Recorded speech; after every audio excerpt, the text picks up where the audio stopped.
You know, niggas gotta get their priorities together. Got their mind on the wrong things, spending their money in the wrong way. Trapaholics, real trap shit. Say you need that car with the rims and a charm, just like Jim. It's more than life. Yeah. I'm telling you. Talk to him. Say you need that LV bag with the belt and the hat. That's all you got though. It's more than life. Yeah. Talk to him. Real. Say you wanna turn up at the club, light some bottles, impress them girls. It's more than life. Fucking everybody. Yeah. Good evening, everyone, and welcome to Saints and Appetizers podcast. And who dat? And this evening we have some main course for you. We'll just be going over the Saints matchup at noon Central, 1 Eastern time, Sunday against the Philadelphia Eagles at home. Just after the Philadelphia Eagles just completely got their hearts ripped out and stomped on Monday, so they're coming off of a short week, and it's at home, and it should be a madhouse in the Superdome. So hopefully this thrill ride, this dream that we're on, hopefully it can continue. And I'm just trying to keep everyone away from me, trying to pinch me and wake me up from how good the Saints are doing. But before we get into that, I got a couple things to go through, get off, present to you. So a couple weeks back, we talked about letting the beard grow out, for the football season. So that's been about 2 weeks ago. And as you can see, it comes in fast and it comes in nicely. So we've already gone through the first neck shave. I got so much beard. I don't need any neck beard. I don't need any neck beard down here. So just wanted to mention that and see that it's coming in nicely. I mean, the thing that I just need to add to this whole setup is I need to get a haircut. It is still too hot where I'm from to be having long hair like this for me. I need some skin showing on the sides, but that's enough of me. That's enough of my personal appearance for you guys out there. The other one, this is more spry. This is more meaningful here. I just wanted to shout out another subscriber. I have another subscriber, another follower, whatever you want to call it. I think that has some to do with the Saints doing good.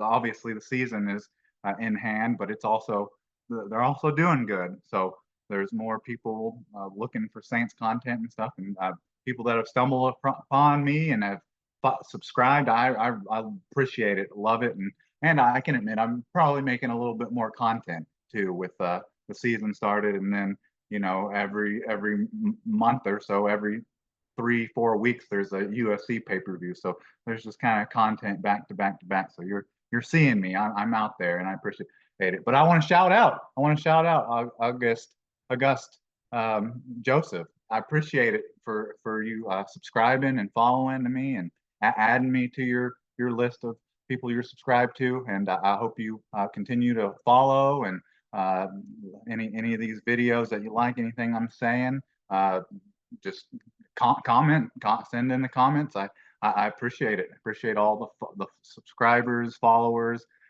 shares, likes, comments, any of that. So not just from August Joseph, but any new subscribers or current subscribers. I want to hear from everyone, because it's not just what I got to say. I'm just on here because I want to get this out of my head, and anything useful, I want to get it out to you guys. But yeah, so just again, thank you for subscribing, August Joseph.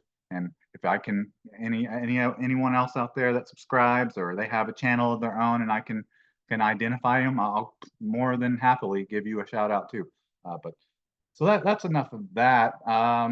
Before we get into like injury report and MVP and all that, let's just get into like they gotta stop the Saints swagger some way. They gotta slow the Saints down one way or another. The NFL, they just can't let the Saints be as happy as they have been. But let's get into this right now.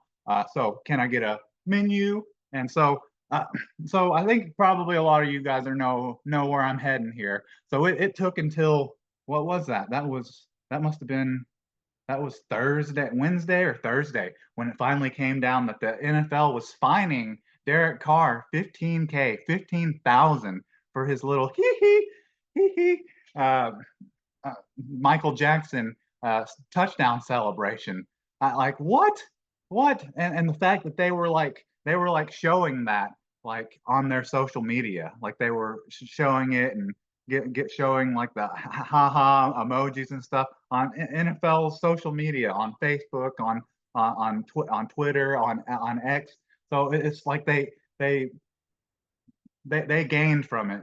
They it was a positive for them in regards to like their viewerships and just money wise. But it's double that, I guess, because they get the views and stuff from the social media and get more fans coming in due to something like that maybe a obscure fan might not be that interested in the NFL, but they see something like that and they think it's funny and maybe I'll tune in now. So they get that, and then they also get an easy 14K from Derek Carr because they're saying you don't need to be grabbing your junk. It kind of reminds me of back to when Lance Moore was doing that. He was doing that parody of that show where he was doing the the the humps or whatever. The you can't do more than one.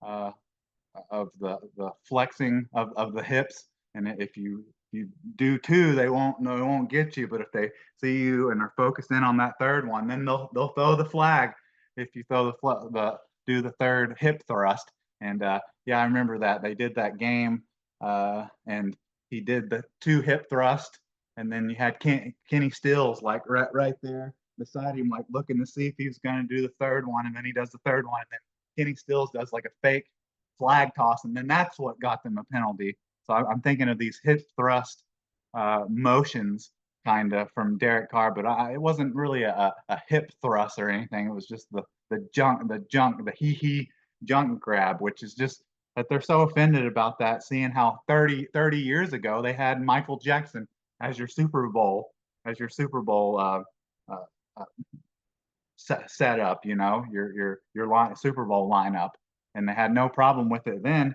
But if we're even going back even a shorter amount of time, if we're just going back a year or two ago, hell, they had Rihanna on there doing her dances. She had her baggy like what gray sweatpants on, and she was on there grabbing her puss, and NFL didn't seem to have too much of an issue with that.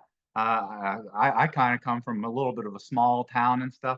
So on my social media and stuff, there was quite a bit of an uproar. Kind of funny that it was a lot of these country moms and daughters that were so offended by something like that. But yeah, I don't know. NFL, they try to do anything they can to Roger Goodell. They try to take the Saints down. They were flying too high. You got to take to knock them down a little bit. You can't be having Saints fans and the New Orleans Saints and people in the South being too happy about anything like that.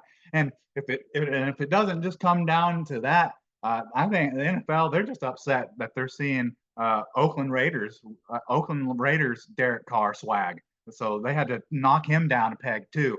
I think that's probably more of where the fine came from anywhere, just because Derek Carr is an ex-Oakland Raider. So I got that off my chest. I didn't really hear too many other content creators or anyone really dive that deep into that. But yeah, so I guess we can't be having too fun of celebrations. I guess we can do the fake T-shirt gun, shooting that into the stands. We can do that like Drake London. I guess we'll be all right.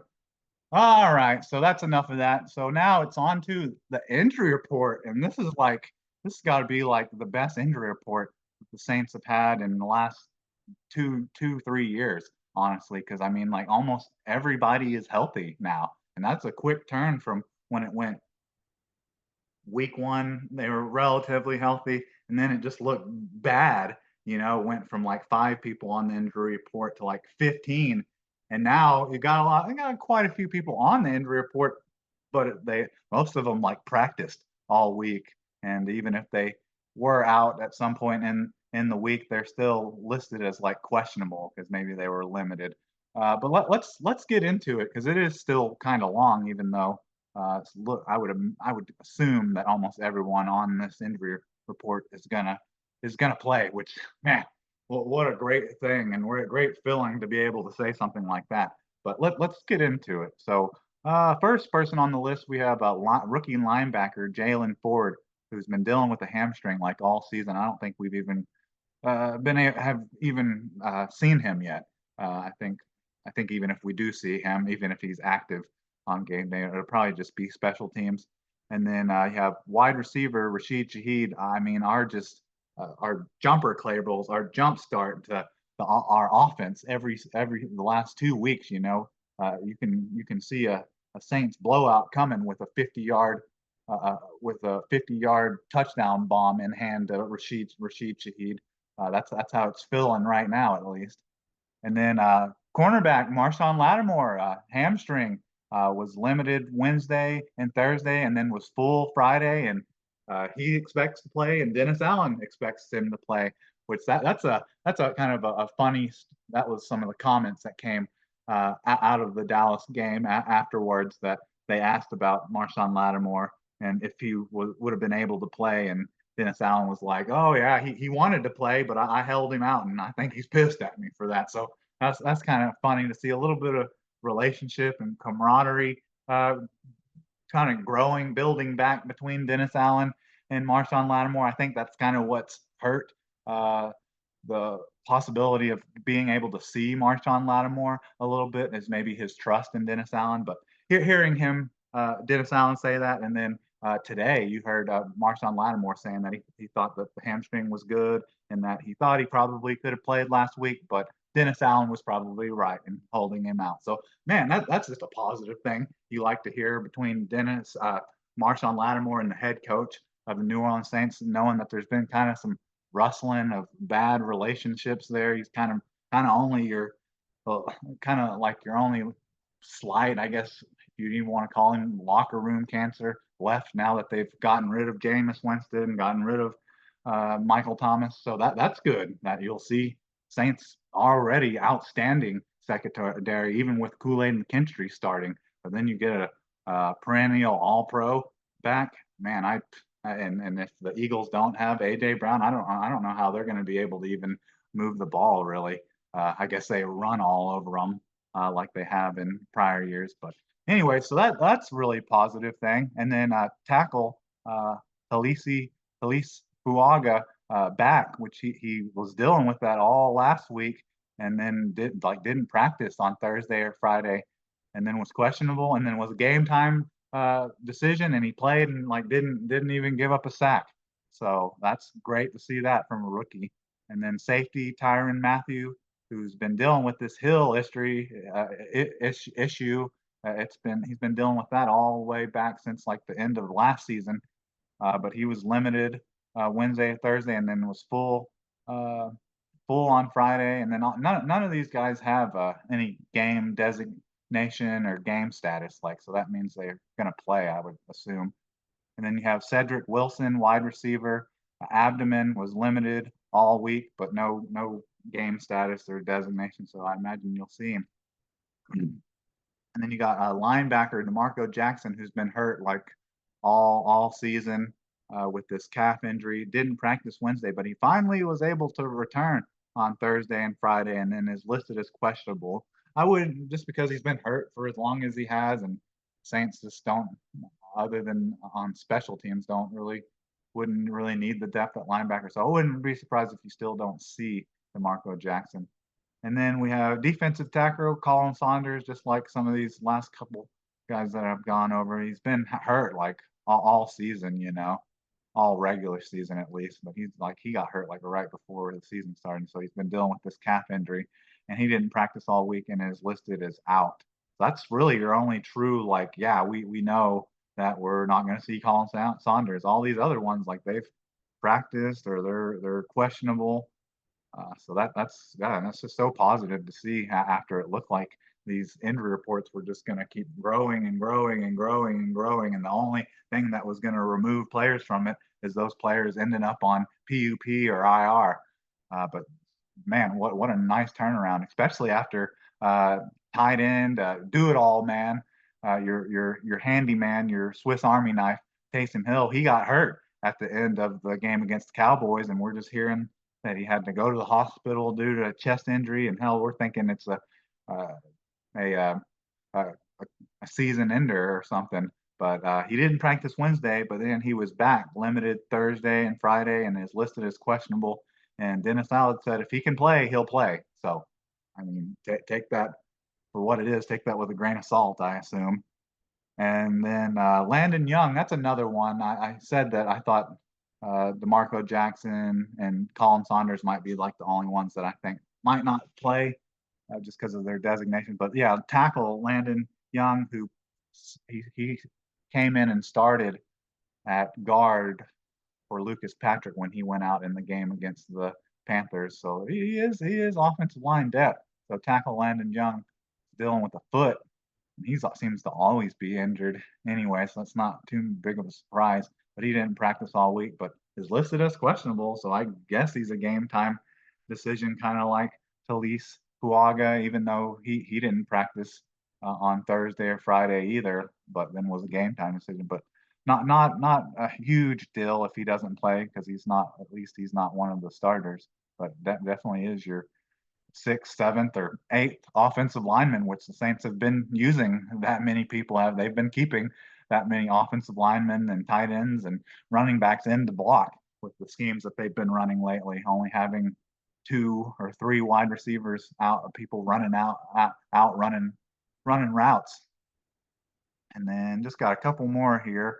We have safety Will Harris dealing with a shin. Whatever that means, I don't really know what that means. But he was fine Wednesday, not on the injury report on Wednesday, and then was on it, showed up on it on Thursday, which had me stressing out because just when I finally am praising the kid for bringing the wood and laying big hits on CD Lamb, which man just makes you feel all warm and fuzzy inside. I guess I'd heard from some other people saying that CD Lamb was talking some trash leading up to that game, so that makes me feel even better about it because now I feel as if he deserved it. But yeah, I've talking up Will Harris in the previous podcast about how him and Tyrann Mathieu are bringing the wood and making Dennis Allen off in the UFL proud. And then he shows up. I mean, of course, shows up on the injury report. But yeah, so that would be good. So he didn't practice Thursday, but then he was back, limited Friday, and I think you got the same kind of thing from Dennis Allen that if he's good to go and play, then he'll play, and he's listed as questionable. And then you have wide receiver A.T. Perry dealing with illness, limited, not on there Wednesday, limited Thursday, and then full on Friday, and then questionable. Even though he's listed as questionable and was fully healthy last week, he was inactive. So I don't know. I guess you don't need the third or fourth wide receiver when you're only running 2 wide receiver routes, I guess. But definitely the one that makes me the happiest about this is definitely seeing Taysom Hill back and that it's nothing serious. And then same with Will Harris. You finally got thunder and lightning with Will Harris and Tyrann Mathieu, and you start praising him for the interceptions and the big hits that he's been laying out, and then he shows up on the injury report. That's on Saints and on brand, but maybe it's a little different because I haven't woke up from this dream yet because now it seems to have not been anything too serious. So yeah, so you see the Saints injury report. It's not really. There's no like like star player or like need to have him starter on the injury report. So there's really, unless they start dropping like flies during the game, which I mean could happen. They should be pretty much fully healthy going into this game, and that could be, you could maybe say differently. That may be not quite what you would say with the Eagles, even though their injury report isn't as long, but they have 2 like star players on their injury report that looking like they're probably not going to play. But let's get into the Eagles injury report real quick. So they have a wide receiver, like their star wide receiver, their number 1 wide receiver, their contested catch wide receiver. He's a big wide receiver. He's like 6'3", 6'4", 220, and he's still going out on deep routes and stuff. So you could argue that he's maybe their best offensive weapon, and he's dealing with a hamstring and didn't practice all week and is out. And then you have wide receiver Johnny Wilson, who must be a third, fourth, fifth stringer, and he's I guess probably more of a special teamer than anything. He didn't practice Wednesday or Thursday with a hamstring, and then was full on Friday and has no game designation. So maybe he'll be getting some snaps because there will be no AJ Brown. And then the one that I imagine most Saints fans are interested in and are maybe upset. Maybe they're upset or maybe they're happy. I don't know fully which way most Saints fans and Hoodats are leaning on this one, but the Saints have had two previous matchups with safety Chauncey Gardner-Johnson, CD Deuce, when they could have played him when he was the first time he was a Philadelphia Eagle, and then the one time last year when he was a Detroit Lion. It seems like he's always ducking the Saints anytime his other teams, current teams, has to go in up against a matchup against them. And well, is he doing that now? I don't know. With his people that were interviewing him about his injuries and stuff, he was like packing all his stuff at his locker room, and they asked him about if he was going to play, and he said, "I'll see you there." Whatever that means, but he's popped up with a foot injury on it popped up on Thursday, so he wasn't on the injury report on Wednesday, but that popped up on Thursday. Didn't practice and didn't practice on Friday, and is listed as questionable. But I think they're trying to not their coach Sirianni, but I think Chauncey Gardner-Johnson, or maybe Sirianni, tried to tell him to not say that you're not going to play. He's just trying to keep us in the guessing room, have us still guessing of whether he's going to play or not. But then Saints media people asked Dennis Allen if he knows about any kind of players that kind of troublemakers from like other teams, and he was like, "Are you talking about any specific player?" Like he knows exactly about Chauncey Gardner-Johnson, CD Deuce. I'm sure he's told the team, spoke to the team about don't buy anything that Chauncey Gardner's trying to sell to you, because he's just trying to get you riled up, trying to get you off your game, kind of draw a 15-yard penalty. So I would hope that the Saints, being literally the team that drafted him and had him on their team for five or six seasons, I hope they're definitely a team that understands. Don't bite. Don't take the cheese. Don't take the bait. But man, I still feel it'd be kind of hard if I was a wide receiver or just any player. If he yanked my mouthpiece off my helmet, that would make me pretty mad. I have some rage issues for something as simple as that. So I can see how that can continuously seems to be working for Chauncey Gardner-Johnson. Let's just hope he doesn't do that to Rashid Shaheed or Chris Olave. But anyway, so that's the injury report. I just don't think it could be any better for the Saints, and I think it's kind of good for the Saints in regards to the Eagles. I mean, it's not very long, but it's two of their best players that are on their injury report that might not play. So, man, I'm feeling maybe recklessly confident now, because I was starting to feel that way with just kind of seeing how many points and stuff the Saints were scoring, and then it's just kind of like, man, if they could just stay healthy, or get healthy. I mean, it's getting a little reckless with how confident I'm feeling about them. But let's get into MVPs, hot takes, and the picks and the scores here. So my MVP last week was going for Chris Olave, who definitely had a better game than what he had the week before. So he had like 4 catches for like 80 yards or something. But the person I keep going back to is he. I guess he technically won the MVP against Carolina already. I just hadn't picked him for that, and then didn't pick him for this game either. But he still had like 40 catches for 96 yards and like a 70-yard touchdown. And it seems he has these like in the first couple drives of each Saints game against Carolina and Dallas, and he has these 50+ yard touchdowns, and it just is like, it literally just jumps the Saints offense, and it's the team, the defense, and everything. And then once after you get that big touchdown from him, it just seems like it's smooth selling for like the rest of the game. So for my MVP, and I'm picking him for the first time, even though could have easily picked him the first two times.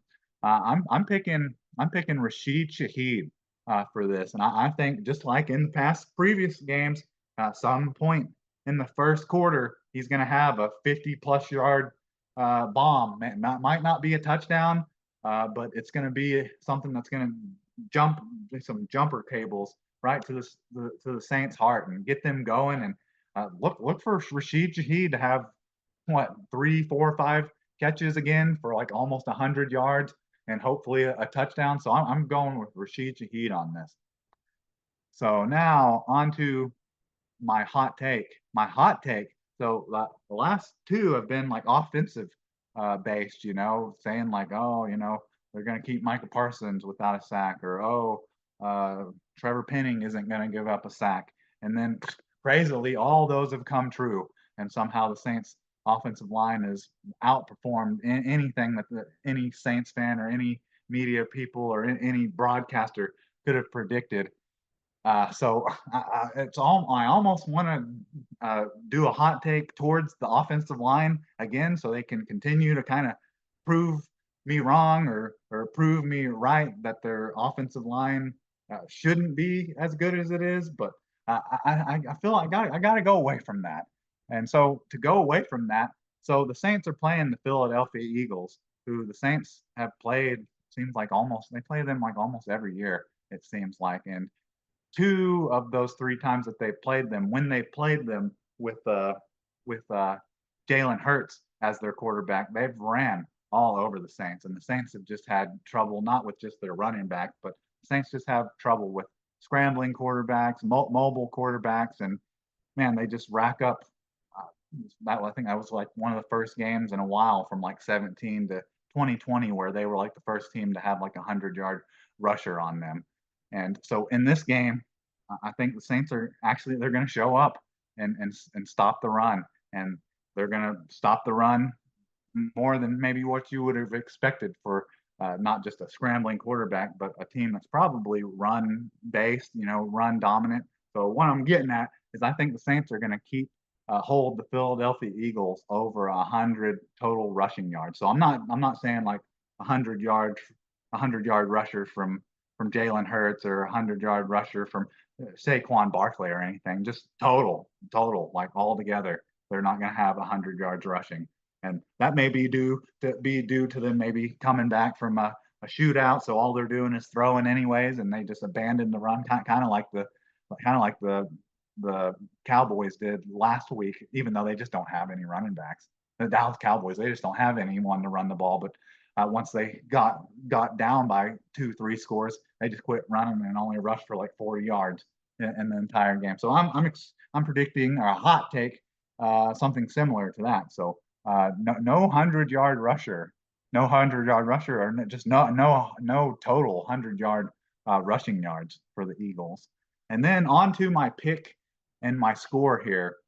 So I just don't think there's any possible way that this game can go so smooth sailing as the first two games have against Carolina and Dallas. So I just don't see another 40 burger. I don't see that. And I would think that the Philadelphia Eagles are going to be coming in here pissed off. I'd imagine teams are focusing in a little bit more on the Saints, so they're not going to be one of the teams that continues to get blown out by them and continues to be the reason why all the media and mainstream media and stuff is actually starting to speak about the Saints, whether I want to hear it.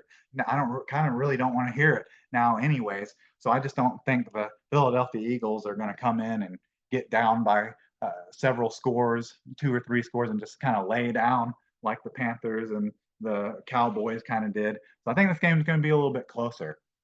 And so, but I am going to pick the Saints to win this game. But I think the Saints are actually, for the first time all season, are going to get down in this game. They may actually, Philadelphia Eagles may be actually the first team that scores in this game. So they may go up by 3 points. 3 points, so they might go up by 3 points, maybe 7-0 or something like that. But then the Saints will come back and kind of get their bearings right, and maybe if it's not in the first quarter, maybe later in the second quarter or at the end of the first half, they get the jolt that they need from Rashid Shaheed, and they get that 50-yard bomb that kind of gets them going. But then they go into halftime and they're still down, you know, 17-14 to the Philadelphia Eagles. But like last week, the Saints defense, which kind of seemed to just kind of like the Saints offense was going down and scoring a touchdown like on every one of their first couple drives. Dallas was kind of doing that too. They were going down and getting in field goal range for like every one of their first couple of drives. But then in the second half, all they were able to get was 3 points after that. So they got what 17? No, 16. Yeah, they had 16 points in the first half and then got 3 more that gave them 19.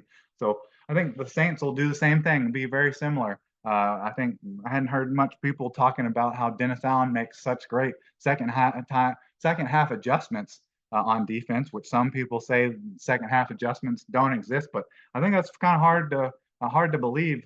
Just going based off of last week, where it looked like the Dallas Cowboys were moving the ball great, but just weren't able to score touchdowns in the first half, and then they just couldn't do anything in the second half and only allowed 3 points. So I think the Saints are going to do the same thing. So the Philadelphia Eagles they'll have the 17 points maybe in the first half that kind of gets Saints fans feeling a little bit uneasy for the first time all season. But then Dennis Allen's going to come through with those second half adjustments and only allow 3 more points, only allow a field goal in the second half. And so they'll have 20 points, and then the Saints will cut it loose a little bit, and they'll put up 17 points of their own, is what I see happening. So and the final score for this, I picked the Saints to win 31-20 is what I'm predicting. So no 40 burger, but still a 30 burger, and things might get a little tight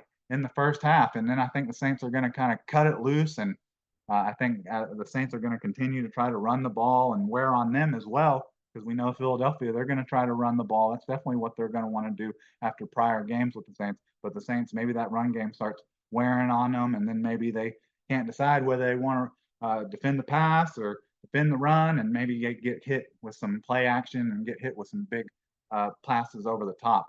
But that's what I got there. So for MVP, got Rashid Shaheed. He's our jumper cables. So looking for him to have another 50-yard reception. A hot take, no 100-yard rusher for the Philadelphia Eagles. No 100 total yards rushing at all. Not a player specific. You could have Jalen Hurts have 99 yards rushing and then no one else, and that would be right. And then the pick, it's not going to be an easy game. I think the Saints are going to have to claw and fight at least in the first half to get the lead back, and then I think they may cut it loose maybe a little bit in the second half and still put up a 30 burger. But anyways, I think that's about all I have for you. So who dat? And can I get a check, please?